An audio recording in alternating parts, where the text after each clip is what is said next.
Welcome to the Aging Well Firefighter, the podcast for first responders, our families, and the communities we serve. Whether you're on the front lines or standing with us, I'm here to help you fight wisely and age bravely.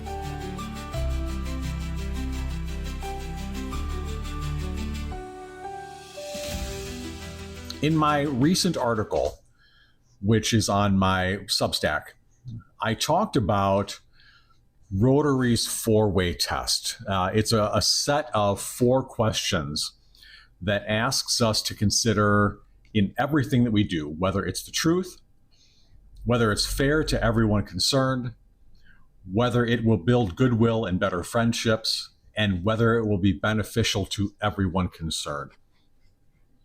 Now, these aren't just words on a wall. I really think this is a fantastic practical guide for how we can live and conduct business, and most importantly, how we can serve our community, especially in times of crisis, like we saw during Mayville's recent tornado. These values are not just for Rotarians, even though they are part of the Rotary International's vision statement, value statement. They're not just for Rotarians. They're not just for first responders. These values are for all of us. They shape how we respond, they shape how we support each other, and they shape how we build a stronger and more resilient community. Now, today, in today's podcast, I want to take you behind the scenes of how those values are being put into action right here in Mayville. I had the opportunity, the privilege to sit down with Julie Staffin, our EMS Assistant Director, and the driving force behind the Mayville EMS Training Center.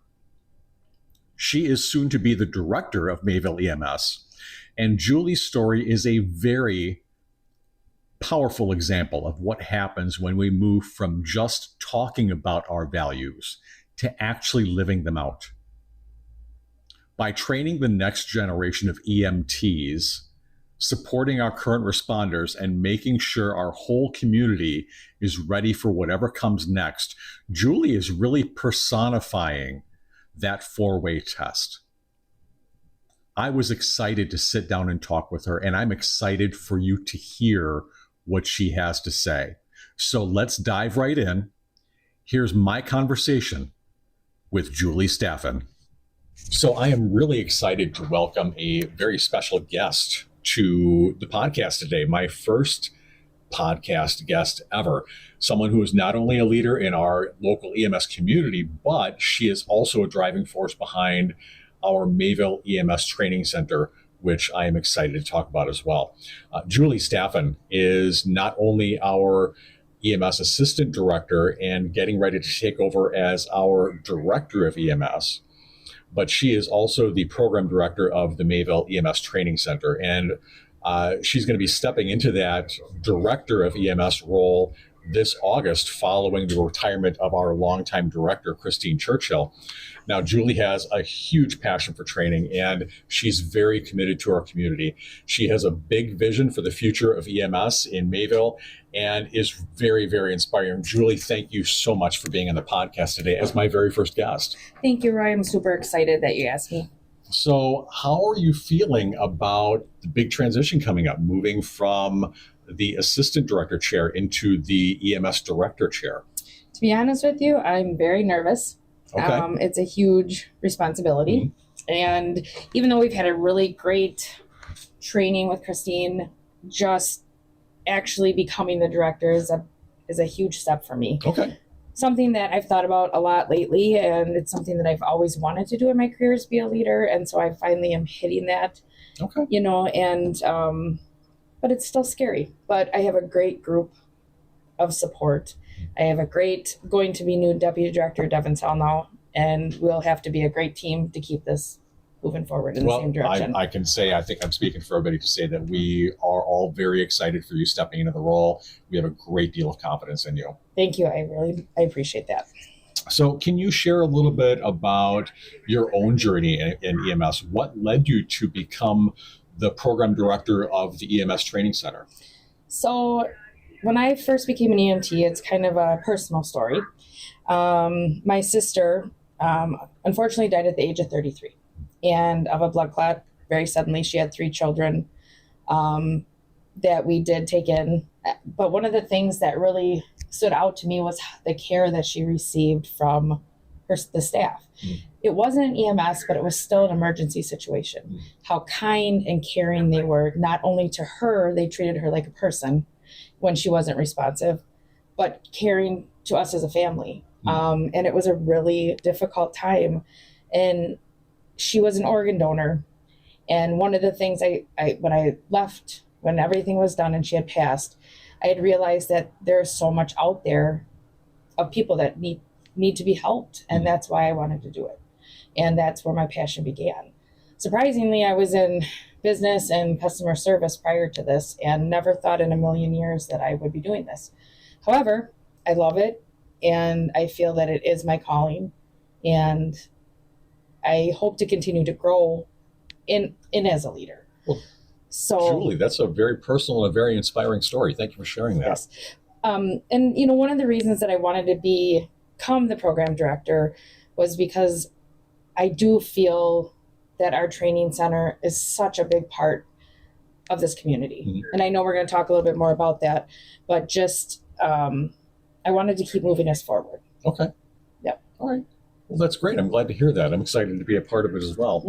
So what actually inspired the idea for getting the training center started? How did it start? Was there a particular moment or a challenge in our community that made you realize that there was an opportunity, that the community needed this? So that is a great question. So one of the reasons why we wanted to move forward with the training center is was a moment when we had a new EMT that came to us, had applied for a job, had gotten his EMT license. Great kid, young. And as we were going through and signing him off, like we do with every new EMT, I had asked him a simple question. Let's go ahead and put on some 12 lead patches. And he looked at me and he said, I don't know how to do that. I was never taught that. Then the second question I asked is, let's go ahead and review CPR. And as soon as he said, I said, how many compressions to how many breaths? He goes, 32 to 2. That was pretty much, I knew there was a problem. Unfortunately, that is what we were seeing coming out of the technical colleges. And so we realized that we needed to get road-ready EMTs.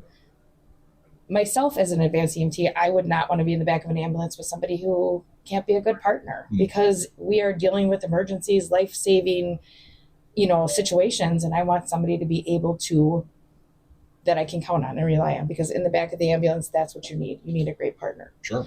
So that is why I did push to move away from the technical colleges and start our own journey. A lot of communities are struggling right now with staffing issues, and it's a problem nationwide, not only with EMS, but with fire and the emergency services in general. What made you believe that we could do something different to address that staffing issue here in Mayville? Well, I think once we realized that there was a problem, we reached out to Lake Country Training Center and talked to them about starting a satellite here in Mayville. By doing that, we are not only supporting our own community with road-ready EMTs, but we're supporting the surrounding communities who are struggling so much. Yeah. We are blessed here in Mayville. We have a great staff. We have 35 EMTs on our roster, which is unheard of nowadays. And the majority of them do run pretty regularly. So I think what makes us stand out is our training, our support to each other, and like the team that we work as together to be able to be successful. We've had students come to the Mayville Training Center from pretty far away. Yes. We've had them come from almost an hour and a half away. We've had them come from Germantown, Colesville, Brownsville, Menominee Falls. We just had one in our last class, and I'm pretty sure she was from Kettle Moraine. Kettle Moraine, yeah. Yep. And so it's amazing to me that, we have gotten the word out that we are, sending road-ready EMTs, road-ready advanced EMTs, and that they're ready to go. That's terrific. Yep. How does the training center help EMTs grow and develop their skills? Well, I think we have smaller classes. Mhm. We, right now we unfortunately don't have a lot of space to be able to have very large classes. So our class size, I think, allows our instructors to have more hands-on, one-on-one teaching. Okay. So when these, not only EMTs who've been EMTs for years that want to, increase to an advanced EMT, new EMTs learning, they're able to ask those questions and get the help that they need and the training that they need to be able to continue on growing their skills. I honestly feel, and some of the feedback that I've gotten from other departments is just that, is that the EMTs coming out are ready to go. Okay. They feel that the training that they have to do is very minor, and it's just basically learning their protocols and the way they do things, but that when they get in the back of the ambulance, they're ready to go. A perfect example is Camel Sport. I was on a training with their director, and she's like, "We love you guys and you're doing a great job." And that's just great to hear, because we want to do it so that we can support our neighbors. But yet we've had 8, maybe more than that, EMTs join our service from our training center. Wow. And that's not just from Mayville. That's from Colesville, from Brownsville, from Iron Ridge. I mean, these people are still committing their time to Mayville EMS. And I think that says a lot right there. Yeah, absolutely. So, Julie, what is one story or maybe moment from the training center that makes you especially proud as a program director? This last advanced EMT class was our first class as Mayville EMS Training Center, because of the previous director for Lake Country had moved on. Amazing woman, Tanya. She is the chief of Watertown, and she's just done an amazing job. But we were sad to see her leave, and we wanted to secure and keep moving forward with our training center. So once we broke off, we became Mayville EMS Training Center on our own. That is a moment that And I'm you're very... state licensed. We are state licensed, yep. I'm so proud of all of the people that have helped make that possible. And so that makes me proud. But that first AEMT class, still even talking about it, gives me chills, because that was the first class that just worked together already as a team, and they didn't really all know each other. I think that made me proud to kind of step back and watch them develop and see them grow into advanced EMTs, and they've just done an amazing job. I mean, we sent 3 of our own, and you guys have done an amazing job, and the other students coming out. So that was the best. That was a very proud moment for me. And that entire class had a much higher first-time pass rate for the NREMT certification exam than national average. Yes, that is correct. We are pretty much at about 99%, something to be proud of. And, we offer backup if people need help. And not one of them has reached out and said, "Oh, no, we need some help." So I think that is really, really good. Great. Yeah. So how have you seen the training center make a difference in our local community here? Yep. So like I said, I mean, we've had probably 8 EMTs come from Mayville, and they've stayed here. Wow. But we've also had, EMTs that have started, new EMTs, and that want to grow their careers and then have moved on. So we not only are supporting, like I said, supporting our community, but we're also supporting these community members as they grow, their careers. Yeah. So I think that Mayville is very blessed, because once they see, how we work together as a team, what we expect when we're running calls, the professionalism, I think that's what draws them in. Okay. What's your hope for the future? I think my future is that we get a great, beautiful new training center so that we can hold bigger classes, offer more classes, because not only do we offer the EMT, AEMT classes, but we're doing CPR classes, and we have a lot of other classes that we want to do moving forward. We have some community partners that we work with too, don't we, in the industrial areas? We do CPR training with TAB. We do all of the daycares in town, a few of the churches. We do metalcraft. I think the last time we did training with them, there was 50 plus people.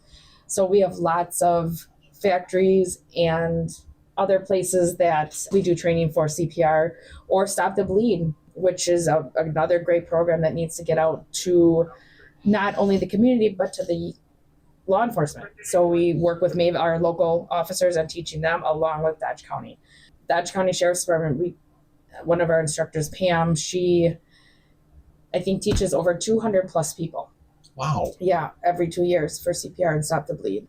That's what I see. That is what I'm working towards. And I do foresee us having that in a couple of years. So that training center is not only a resource for the EMS community, but it's a resource for the community as a whole. Yes, definitely. And as things start to develop and our name starts to get out there, we are getting more and more, I need CPR, or are you offering a babysitting class? Or, I need to learn first aid. We've really had a lot of requests, and I think that's going to continue to grow. That's great. That's great. So for someone who is listening right now and thinking about getting involved, whether it's as a student or as a volunteer here at the EMS or just as a supporter, what do you want them to know? I want them to know that this is a passion. This is a calling. This is not for everyone. One of the first things we tell a lot of our classes is that 95% of you are going to come up to a scene and you're going to look at it and you're going to go, nope, this isn't for me. And that's okay. But the ones that do continue, it comes from the heart, and you have to give everything to be able to make that happen. I think one of the things that people think is that, I'm going to be an EMT, I just got to take a couple classes and I'm good to go, until they get into it. And I think you too, Roy. I mean, maybe were you? I was a little surprised at how much education and how in-depth the education actually got. But I was very glad for the involvement and the commitment of the instructors that we had here, because we had that high pass rate, and I credit that to them. Yeah, and I agree. I mean, we when we were writing up some information about the training center, we realized that we had over almost 100 plus years of, instruction and EMT experience within all of our instructors. So it's pretty awesome thing. But also, I encourage younger people to do a ride along. Once you're 18 here in Mayville, you are able to ride with us and just see what we do. It isn't always, adrenaline. Yes. Do we like that? Yes, we sure do. That is why we do it. But we also do it because we want to help people. There's going to be times when you're just holding a hand, or you're talking to a family member who just lost somebody, or basically you're picking somebody up and giving them a ride to the hospital. Yes, there are times when it's frustrating and we're like, oh, here we go again. But then we realize that that's why we do it. Yeah. I encourage anybody, whether young or old or whatever, give us a call. Sign up to do a ride along, and I think you will realize how much you can give. So if somebody wants to do a ride along, do they reach out to you? Yep, they can reach out to me or to the training center. Okay. Directly on our website is our email. Okay, and I'll make sure that information is in the show notes as well. Yep, and just reach out to us, and we'll meet with you and kind of explain some of the policies. HIPAA is a big thing for healthcare, and that's something that we have to review with anybody who does ride time. And we just like to kind of tell them, we could get into a situation, being in a small community, you may know somebody, and that could happen. Yeah. So we just like to kind of prep them and make sure that they're ready to go. Okay. Is there anything else that you feel like you want to share about the training center, or about what keeps you motivated to stay in EMS and do what you do? That's a really good question. I think that what keeps me motivated is our team, because they're so motivated. They're motivated to run calls. They're motivated to help others. And they always go that little extra distance. Give a little bit for National Night Out. Give a little bit for teaching CPR. You're already running how many days a week, how many hours, possibly without any sleep, but you're willing to give that little bit. And that's what drives me. And that's what drives me to improve and grow our training center, because I want to see the future of EMS, so that we aren't one of those statistics where we're like, oh, look, we have 2 people left and we have to close our doors. I don't feel that that's going to happen here. We can only grow and become even a better service than we are right now, just because there is so much possibilities for the future. I think you're right there, Julie. And I want to thank you for your time today. I know you're busy getting ready to become the director of the service, and your time is very valuable. So even 20 minutes is sometimes hard to come by. Yes, sure it is. So, Thank you so much. Yeah, thank you, Roy. I appreciate it. Listeners, I hope you found my conversation with Julie Staffin as inspiring as I did. Her story and the story of the work happening not only at Mayville EMS, but at the training center reminds us that building a resilient community takes more than just responding to emergencies. It's about living our values every day, about seeking the truth, about acting with fairness, about building goodwill, and about making sure our efforts benefit everyone. Whether you're a first responder, you're a community leader, or you're just someone who wants to make a difference, remember that real change starts with a willingness to grow, a willingness to serve, and a willingness to support one another. Now, if you're interested in learning more, if you're interested in getting involved with Mayville EMS, taking a CPR class, or even just doing a ride-along like Julie talked about in our episode, reach out to the Mayville EMS Training Center. I'll include the contact information in the show notes. Every step that you take makes our community stronger, listeners. I want to thank you for listening. And as always, fight wisely, age bravely.